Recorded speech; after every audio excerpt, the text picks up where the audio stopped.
শরীফ খুলবি সেখানেও রব।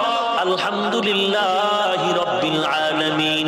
কোরআন শরীফের শুরু খুললো, খোলার চাবি রব, আবার বন্ধ করার চাবি হলো রব। কুল আউযু বিরাব্বিন নাস, আলহামদুলিল্লাহি রাব্বিল আলামিন।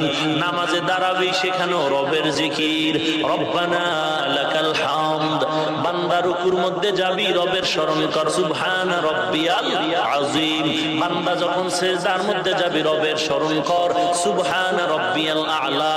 যখন তুই দিলটা নরম করে তাহাজ্জুদের সময় হোক না কেন, ঠিক দুপুরের বেলায় হোক না কেন, সূর্য উদয়ের সময়, অস্তমিতর সময় যদি দোয়া করো, আল্লাহ প্রত্যেকটা দোয়ার শুরু দিয়েই রব দ্বারা শুরু করলেন।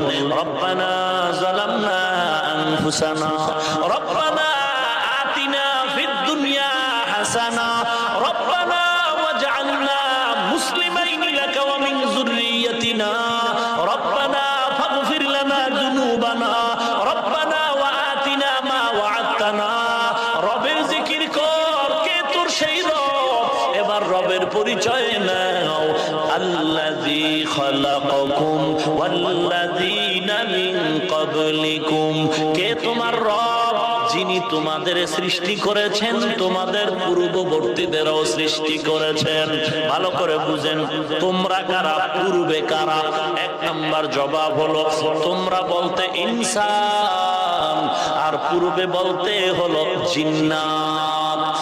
পৃথিবীতে আদম নবী আসার আগেই বলেছি 2000 বছর আগে জমিনে জিন জাতি বসবাস করেছিল। তাহলে আমি আল্লাহ তোমাদেরও বানাইছি, তোমাদের পূর্বে যারা তাদেরও আমি স্রষ্টা। তোমরা বলতে ইনসান, তোমাদের পূর্বে যারা ছিল তারা জিন্নাত। 2 নাম্বার জবাব, আল্লাযী খালাকাকুম